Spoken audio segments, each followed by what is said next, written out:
My story with the patient who has given me permission to use his name and discuss his medical history began last Tuesday. So I had just completed a couple of routine cardiac operations, and around 2 o'clock in the afternoon received a phone call from one of my colleagues over at St. Mary's Medical Center, just down the street from us here at Gardens. And basically, the ER physician told me that they had a patient who had passed out on an airplane, and after passing out on an airplane, was sent to St. Mary's Medical Center for concerns of stroke. He had left-sided facial droop or weakness. He wasn't moving one side of his body. He seemed to be neglecting one side of his entire visual field. And so he had an appropriate workup there for a stroke, which was a CT scan, and the lower parts of the CT scan, which include the neck and the upper part of the chest, demonstrated what's called an acute type A dissection, which is a cardiac surgery emergency.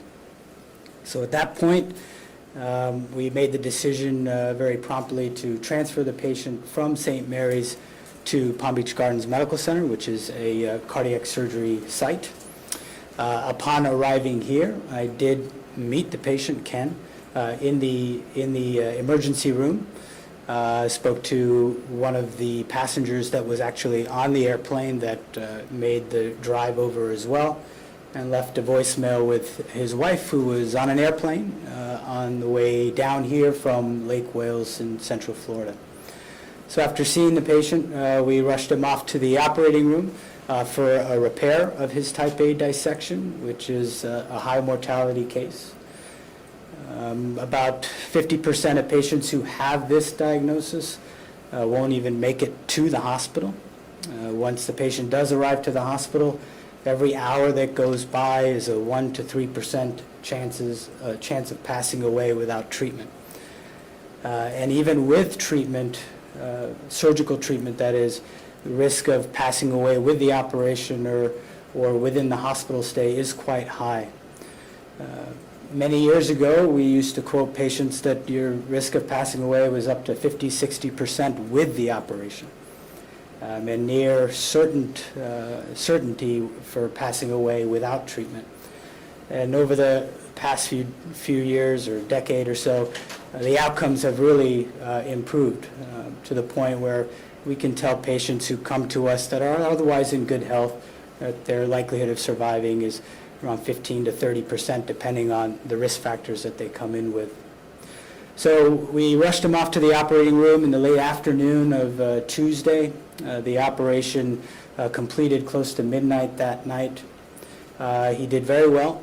We replaced the ascending part of the aorta, which is the critical part of the procedure.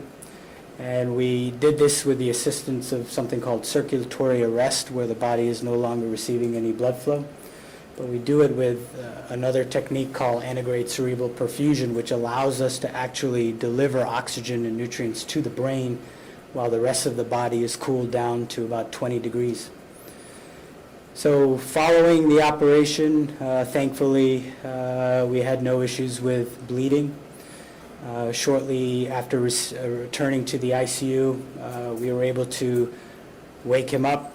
He actually had return of all neurologic function, meaning he had no further weakness in either his facial muscles, his extremities. His visual fields were completely intact. And we were able to take the breathing tube out that following morning. And the rest of his post-op recovery was actually quite smooth. He was discharged home 6 days later on Monday, just this past week. And he is resting comfortably locally and has been in touch with me and my team and is doing quite well. So that's his story in a nutshell. I'm happy to take questions. Question. I'm wondering if the pilot had high blood pressure, some of the things that lead to this. Did he have any genetic disorders like Turner syndrome that would have been a sign of this? So that's a great question. The risk factors for a type A dissection include genetic causes that you're alluding to, such as connective tissue disorders, Turner syndrome, This can sometimes be sporadic, meaning it's the first time the patient or the family has an incidence of something like this, or it can actually run in families for generations. And the patient did not have any family history or any pathognomonic signs of any of those kind of conditions. He does have high blood pressure, but he's actually a very healthy individual. He sees his primary care doctor twice a year. He's on appropriate medication for high blood pressure. Type A dissections can happen when you're at rest, when you're asleep, or when you're exerting yourself. So, but no other findings that would predispose him to a type A dissection, with the exception of blood pressure, high blood pressure. How old is Mr. Allen? 64. Thank you. Dr. Patel, I think you said about 50% of those that go through this don't even make it to the hospital. Just kind of detail for us how incredibly lucky this pilot is. I mean, first of all, to be on that airplane and that passenger able to land the plane, and then doing it without panicking, getting on the ground as quickly as possible. Did that also help save his life to get him to the hospital as fast as he could?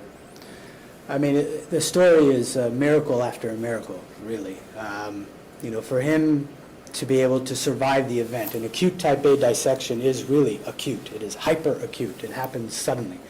So the moment he was describing to his friends on the plane that, hey guys, I don't feel well, I have the worst headache of my life, I'm feeling fuzzy, dizzy, that is the exact event that the tear occurred in his aorta. So to be able to survive that acute event was really quite remarkable. We know that sudden onset chest pain, advanced age, signs of malperfusion such as stroke-like symptoms portend worse outcomes. So he had all of those, survived the tear itself. The fact that, you know, his friends were able to land that plane with the assistance of air traffic control. I mean, that in and of itself was quite a miracle. And then from there, to survive the trip from the airport to St. Mary's, be promptly evaluated there, and an astute team of physicians and staff and nurses identified that he had something quite a bit more than just a stroke, and got the patient to us here at Gardens for emergency surgical care. Every step of the way was really extraordinary, that he was able to get through it with the ease that he displayed in his post-op recovery. The first thing he says to me in the morning after surgery is, when can I go home? And I can tell you that is not the typical question that you get the morning after a type A dissection repair. It sounds like there were about 3 or 4 hours in between the initial event and when he made it to the operating room. Was there any sort of damage control you had to do that occurred in those 4 hours? Was the surgery made more difficult by the time that lapsed in between the incident and the surgery? So once the diagnosis of a type A dissection is made, immediate treatment is incredibly important, and it basically centers on something called impulse control, meaning you want to have low blood pressure and low heart rate to minimize the tension that is put on the wall of that torn aorta. And so that began almost immediately. Once I got the phone call, we put the patient on a variety of medications through the IV that allow us to very finely control his blood pressure and his heart rate. And then the rest of it is really just getting the patient to the operating room with the appropriate catheters and IVs and lines, et cetera, that allow us to deliver the surgical care that we need. And the idea behind the urgency is to prevent what we call aortic catastrophe, right? So the aorta has 3 different walls in it, an inner, middle, and outer layer.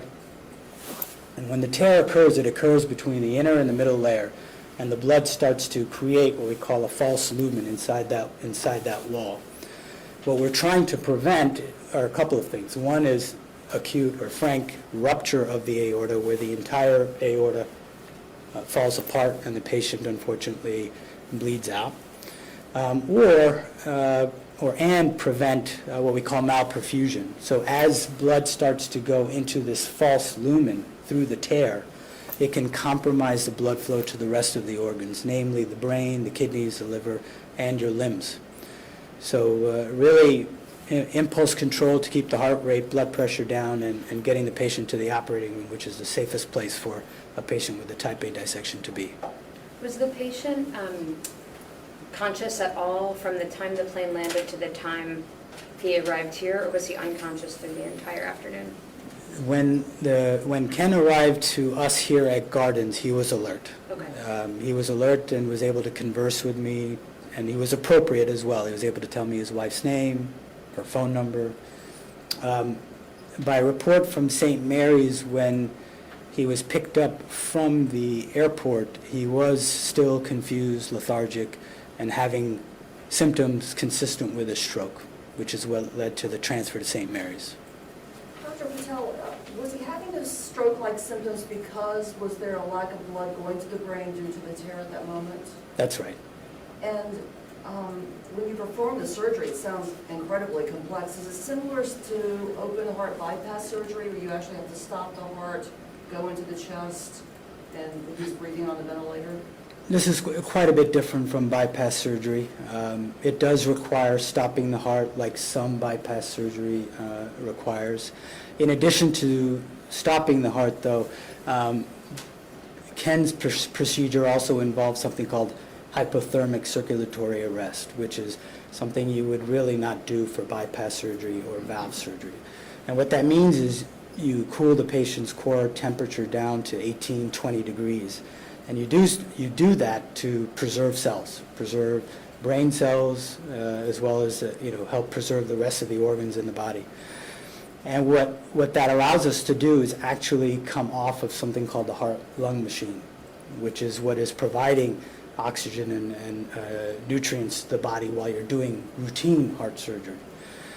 So the entire blood flow to Ken's other organs are completely stopped, with the exception of the brain in this case, because we were able to perfuse the brain through a technique called antegrade cerebral perfusion, where we deliver oxygen and nutrients through the brain through the axillary artery, which lies here under your right collarbone. When you cool somebody down that low, the clock is ticking. The longer somebody is without blood flow, or even slightly less blood flow to the brain, the more chances of neurological impairment or even devastation. So it really is an operation that requires appropriate preoperative planning, timing, get the patient to the operating room as expeditiously as possible, and then both precision and speed. It's one of those rare combinations of procedures in all of surgery that requires both precision and speed. How many times have you performed this type of surgery on someone with an aortic dissection? Well, it comes in threes, they say. So I've done 2 this month, so I'm waiting for the third one. But it's not, I wouldn't be able to tell you how many. There are plenty. Sounds like it's common. It's not routine cardiac surgery. I do about 2 operations, routine cardiac surgery operations a day, valve surgeries, bypass surgery. Type A dissections are something that's never planned. If I had to guess, it's probably a dozen a year. What's the long-term prognosis for Mr. Allen? Will he be 100% recovery, hopefully? Yeah, that's a great question. So where we've made a lot of the progress in the care of these patients are early outcomes, right? So our operative mortality rate, the chances of a patient passing away with surgery, those outcomes have improved quite dramatically, to the point where we can safely say in otherwise healthy patients that come to us with good perfusion and good end organ function, that their chances of passing away with the operation are around 15 to 30%. Still incredibly high compared to routine cardiac surgery, but much favorable compared to what the odds used to be many years ago. The long-term data suggests that about 5 years, 90% of patients will be doing just fine. Doctor, would you be able to clear him for flying? That wouldn't be up to me. I believe that would be up to the FAA. But from my perspective, where he had his life-threatening event, that part he should be cured from. Weird question, but him being elevated for so long, did that maybe prolong his positive status and outcome? Different than being on the ground? Does elevation play a certain game in this or no? Not to my knowledge, and this is the only story like this I've ever heard of.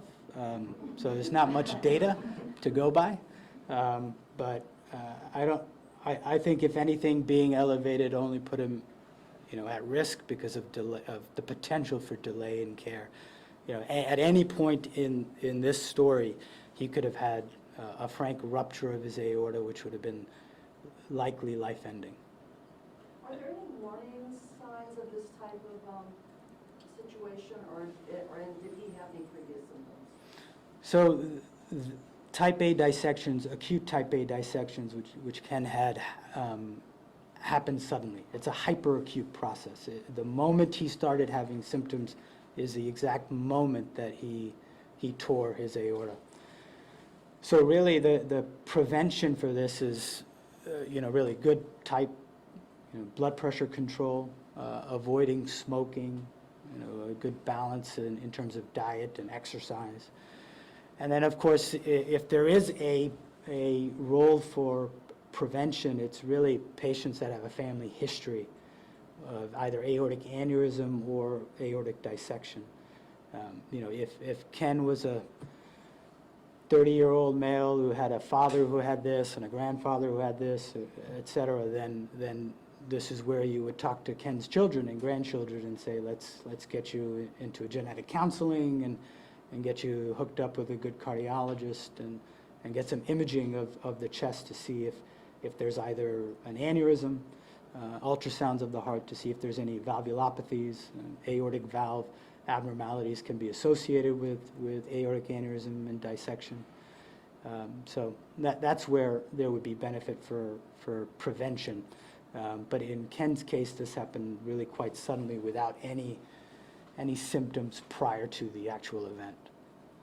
And how stressful was it for you, Dr. Patel? I'm sure you knew the story that he had just narrowly avoided death in the air Right. through this heroic flying of a plane, but now he's on the ground and it's in your hands to save one of the lives. Well, I mean, this is my job, really. It's kind of strange to say this, but it is my favorite operation to do. I trained at a site that fortunately was blessed to train at a site that did a lot of aortic work. So I'm very comfortable around the aorta.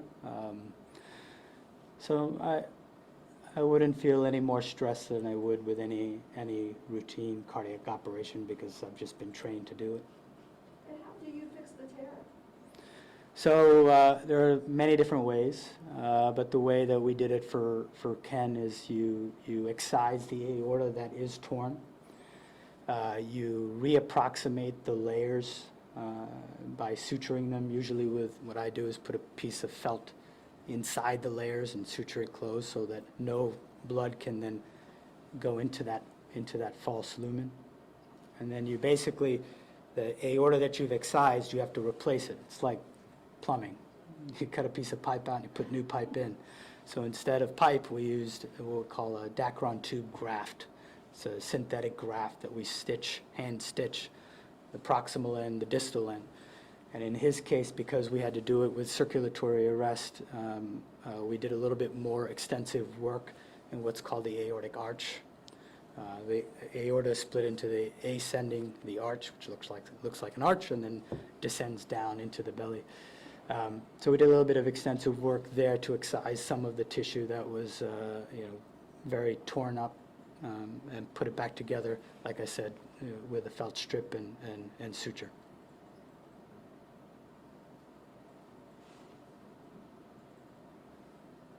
Any other questions? Anything we didn't ask that you'd like to say? I think, cardiac surgery, especially for something like a type A dissection, is really a team sport. It is EMS week, so happy EMS week to our EMS responders who, played a very critical role in Ken's story as well, getting him expeditiously over to St. Mary's. For that team to recognize a cardiac surgery emergency, even though it's not a cardiac surgery hospital, was very astute. And then getting the patient here where I truly believe we have the best heart surgery team in the county. I'm sure everybody says that. But I truly believe we do. We do these kinds of operations all the time. And then, the surgery is just one aspect of it. And a lot of it is, of course, the post-operative recovery with our nursing staff, our rehab nurses, our nutritionists, dietitians, ICU team. So really it is a team sport, and it takes a village to get somebody like Ken through something quite potentially calamitous. I saw his wife pop up on our Facebook Live. Do you Yeah. want to say anything to Ken and his wife who are watching? See you next Thursday.